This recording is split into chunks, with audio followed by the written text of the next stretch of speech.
Лекциянын темасы чет өлкөдө жашаган кыргыздардын тарыхынан. Бул тема боюнча лекциябыз эки бөлүктөн турат. Биринчи бөлүктө кыргыздардын Борбордук Азияга чачырашы жана кытайлык кыргыздар жөнүндө сөз кылабыз.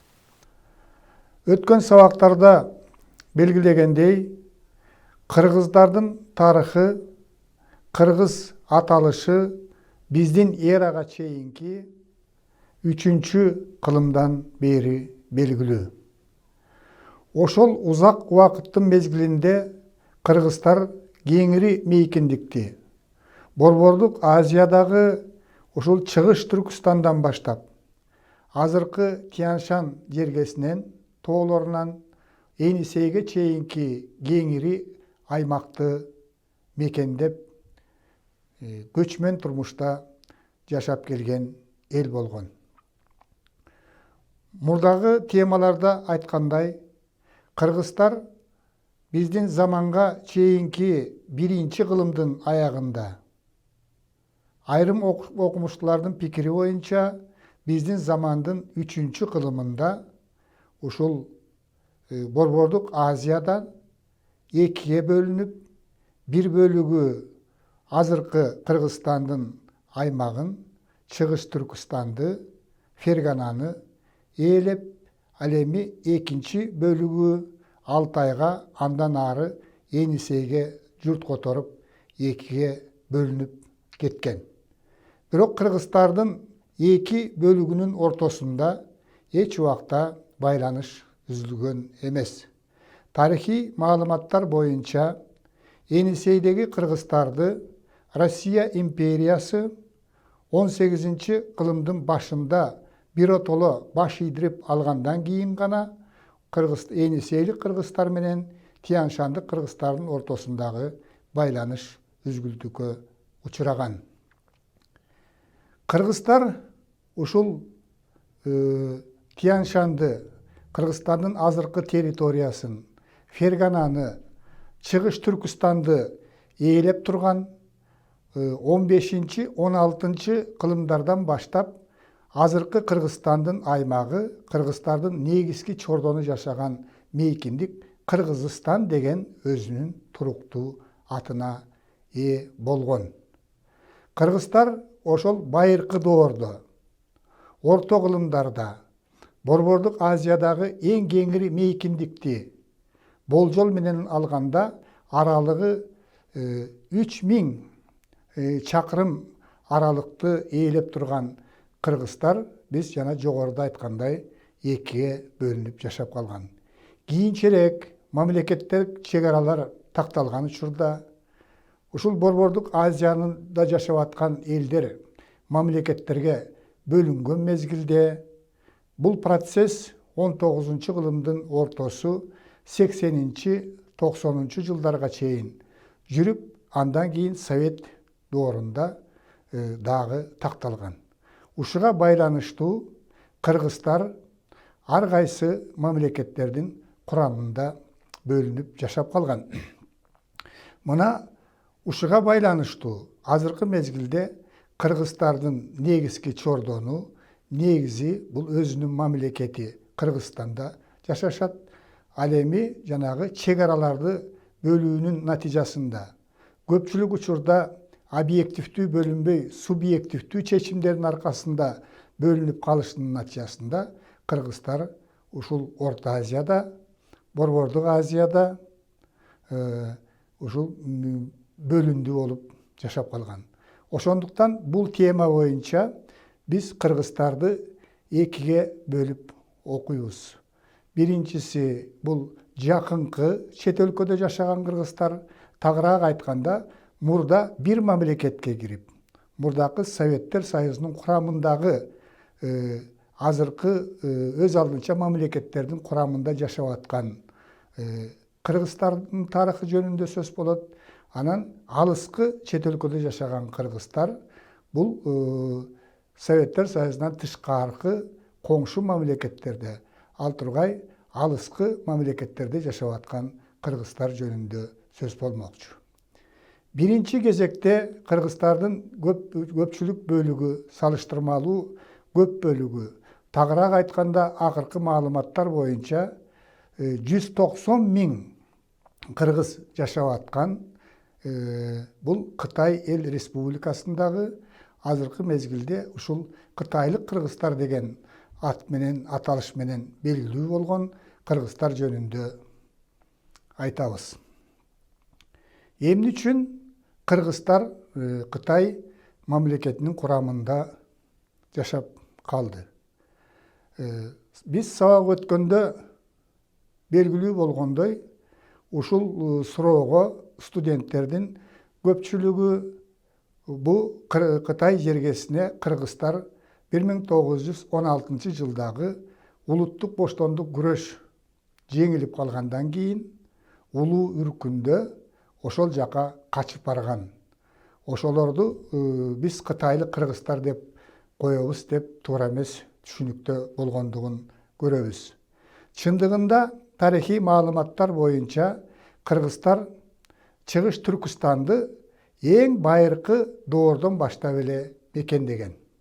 Айрым тарыхчылардын пикири боюнча ошол Хундун императору Моде Шанюй биздин эрага чейинки 201 жылы кыргыздардын ээлигин ушул Чыгыш Түркүстандан басып алган деген тыянакка келишет.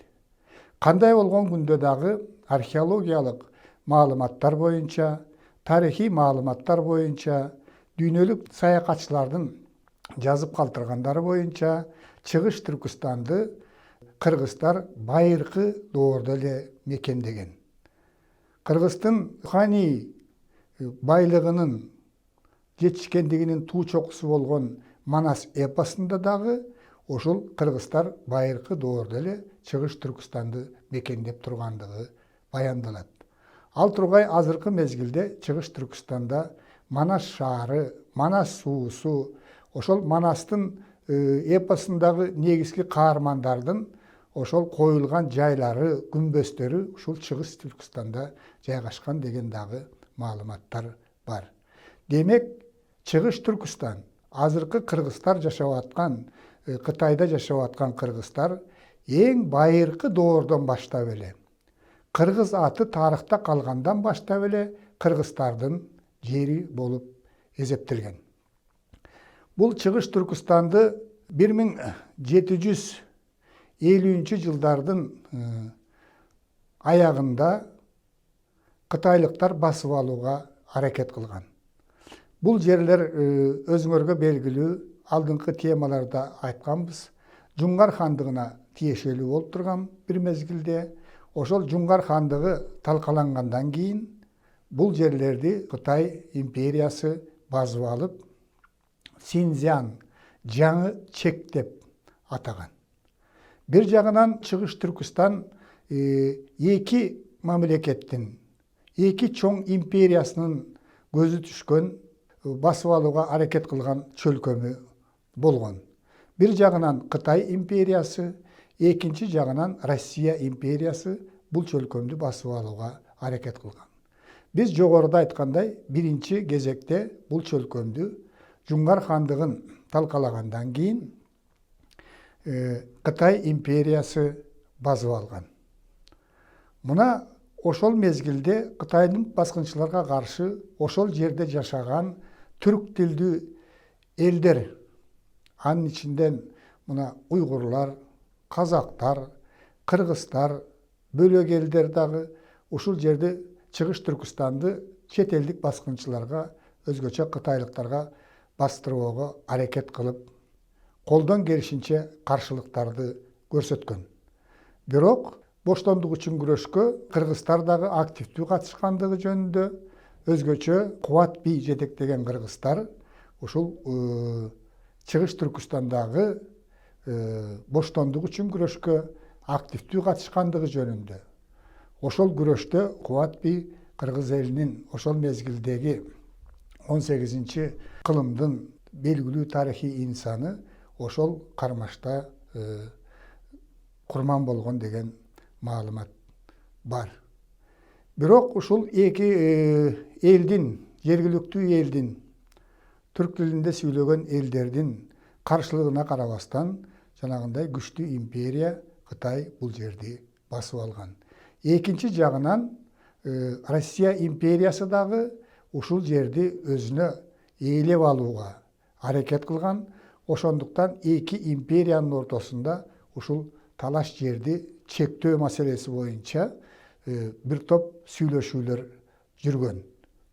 Ошентип 1870-жылдардан баштап Россия менен Кытайдын ортосунда ушул Чыгыш Түркүстандын тагдырын чечүү боюнча ушул жерде эки империянын чегин тактоо боюнча маселелер жүргөн. 1880-жылдары Россия менен Кытайдын ортосунда бир нече жолу дипломатиялык сүйлөшүүлөр жүрөт. 1882-жылы Иле келишими түзүлүп, ошол 2 жылдын аралыгында 1884-жылы эки империянын ортосунда чек араны тактоо маселеси жүргөн. Тарихий маалыматтар боюнча чек араны тактоого кээде жергиликтүү элдерден, кыргыздардан, казактардан эксперт катарында адамдарды үстүртөн катыштырмыш болгон. Бирок негизги сүйлөшүүлөргө жергиликтүү элдердин, кыргыздардын, казактардын өкүлдөрү катышпай, ушу эки империянын чиновниктери маселени өздөрү чечип чек араны аныктаган. Натыйжада кыргыздардын бир бөлүгү байыртадан бери мурдакы жерин ээлеп келсе дагы, кыргыздардын бир бөлүгү Кытайдын аймагында калган. Кытайда дагы улут маселесин чечүүдөгү аракеттердин натыйжасында Синьцзян автоном району түзүлүп, ошонун ичинде Кызыл Суу Кыргыз автоном обласы түзүлүп, ошентип 4-5 ооданга бөлүнүп жашап калган. Кыргыздардын Кытайда жашагандыгы жөнүндө биз жогоруда айткандай, кыргыздардын Ооз эки элдик чыгармаларында, Манас эпосунда, Кенже эпостарда, 17-кылымдардагы окуяларды чагылдырган Жаңыл мырза поэмасында баяндалат. Анткени Жаңыл мырза Кытайдагы кыргыздардан Нойгут уруусунан чыккан айтылуу баатыр. Демек кыргыздар байыркы доордо эле, орто кылымдарда эле ошол чөлкөмдү эки империя бөлүп алганга чейин ошол жерди ата бабасынан калган жер катарында мекендеп келген. Ал эми 1916-жылдагы кыргыздардын Кытайга барышынын негизги себептеринин бири дагы ал жакты өзүнүн жери катарында эсептегендигинде. Анткени ошол мезгилде эле ошол жерде кыргыздардын боордоштору, туугандары, ошол жердеги Кытайда жашаган кыргыздар азыркы мезгилде кыргыздардын оң жана сол канатынын өкүлдөрү жашайт. Чек ара такталып жабылганга чейин Чыгыш Түркүстандагы кыргыздар менен бул Тянь-Шандагы кыргыздар тыгыз байланышта, карым-катнашта, туугандык мамиледе болуп бир эл катарында жашап келген. 16-жылдагы көтөрүлүштө жеңилгенден кийин куралдуу жазалоодон корккон кыргыздар менен казактар ошол мезгилде негизинен көтөрүлүштүн чордону Жети Суу областында.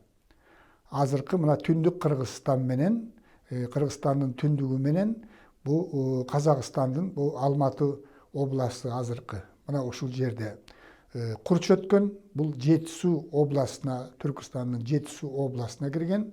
Тарихий маалыматтар боюнча көтөрүлүштөгү жазалоодон корккон 330 миңден ашык адам Кытайга качкан. Алардын көпчүлүгү дагы ошол Кытайда өзүнүн туугандарына барып кошулуп, ар кайсы жерде баш калкалап, андан кийин падыша өкмөтү кулап, совет бийлиги орногондон кийин Кытайга качкан кыргыздардын 300 миңдейи кайрадан совет бийлиги орногондон кийин өзүнүн мекенине Кыргызстанга кайтып келишкен. Албетте ал жакта калып калгандары дагы болгон. Ушул күнгө чейин 16-жылы үркүндө качып барып орночо калып калган кыргыздар Кытайда жашашат. Эми Кытайдагы биздин боордошторубуз Кытай эл республикасындагы улут саясатынын жүрүшүнүн натыйжасында биз жогоруда айткандай өзүнчө автономияга ээ болуп, анан Кытай өкмөтүнүн камкордугу менен өнүгүп келгендигин биз тана албайбыз.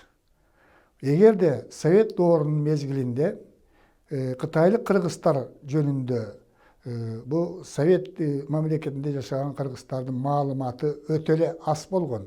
Анткени Кытай менен Советтер Союзунун ортосундагы мамиле 60-жылдардын аягында бузулгандан кийин бул эки мамлекеттин ортосунда мамиле үзүлүп, эч кандай карым-катнаш болгон эмес. Ошондуктан биз кытайлык кыргыздар алардын турмушу жөнүндө, алардын экономикалык абалы, саясий абалы, анан кийин маданий деңгээли жөнүндө биз маалыматтарды биле алчу эмеспиз. Эгемендүү мамлекет болгондон кийин, Советтер Союзу тарагандан кийин мына чет мамлекетте жашаган боордошторубуз менен мамиле түзүүгө, алар менен байланышууга кеңири мүмкүнчүлүктөр ачылды. Биз ошондо ал жактагы кыргыздар кандай деңгээлде өнүгүп жаткандыгын, аларга кандай камкордук көрүлүп жаткандыгын, алардын арасынан дагы ошол Совет доорунан баштап эле мыкты саясий ишмерлер, коомдук ишмерлер, маданият ишмерлери чыккандыгы жөнүндө кабардар болдук. Алардын бири мына мектеп окуучулары дагы, студенттер дагы биле турган бул Исакбек Монуев деген Кыргызстан чыккан биринчи генерал-лейтенант.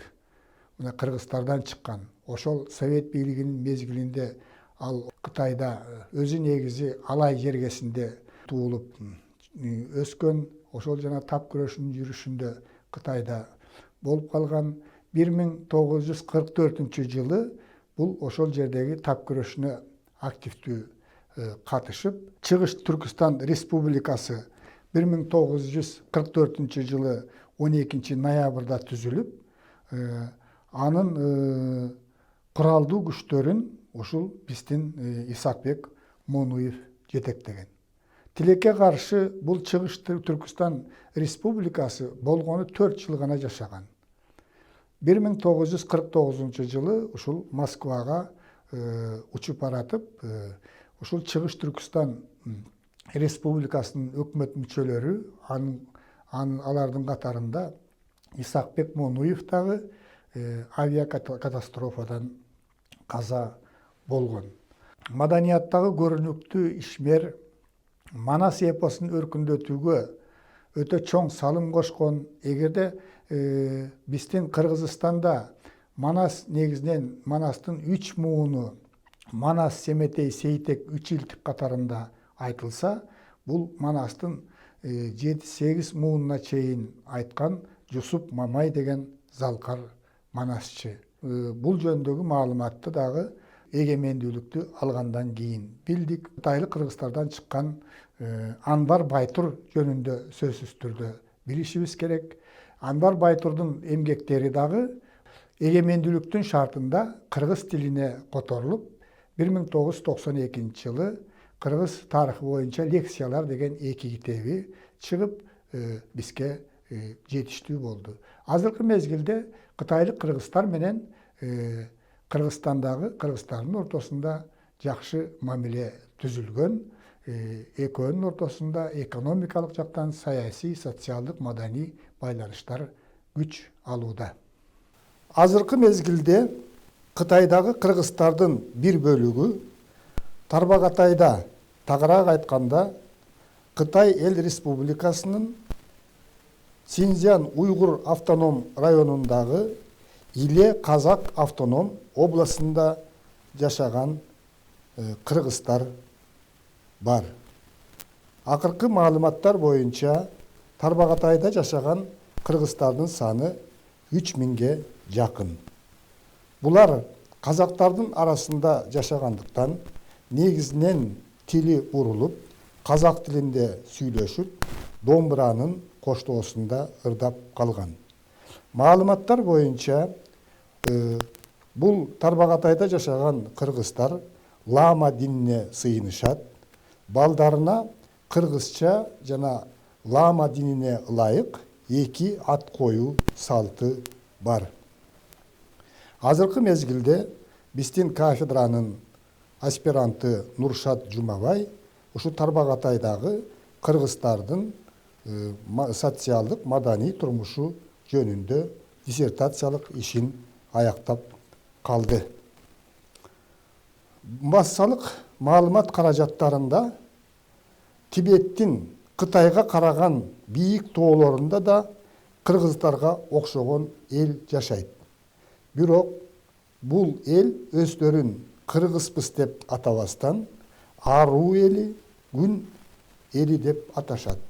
Алар менен катташкан айрым изилдөөчүлөр алардын тили кыргыздардыкына өтө жакын экендигин, аларда ушу кыргыздардыкына окшогон каада салттар көп экендигин айтышат.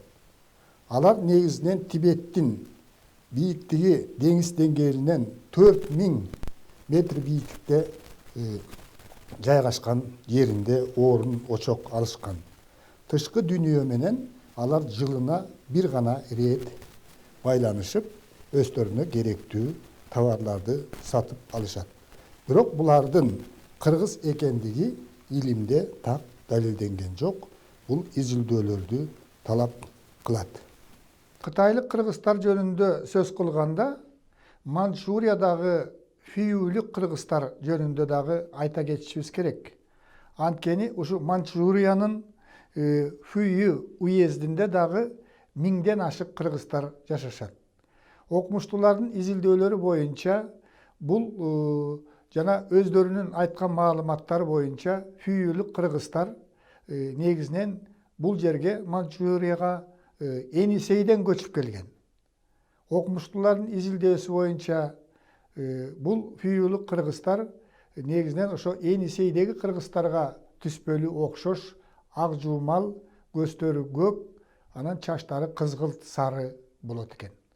Мына фүйүүдөгү кыргыздар өздөрүн кыргызбыз деп эсептейт, Энисейден көчүп келгенбиз деп эсептейт, бирок тилинин көпчүлүгүн унуткан, бирок лингвисттердин айтуусу боюнча Энисейдеги кыргыздардын сүйлөө ритми, ошондогу өзгөчөлүктөр ушу фүйүү кыргыздарында сакталып калган. Бул дагы биздин боордошторубуз ошо фүйүүлүк кыргыздарды дагы кыргыздардын бир бөлүгү катарында изилдеп үйрөнүү бул тарыхчылардын жана окумуштуулардын милдети деп эсептейбиз.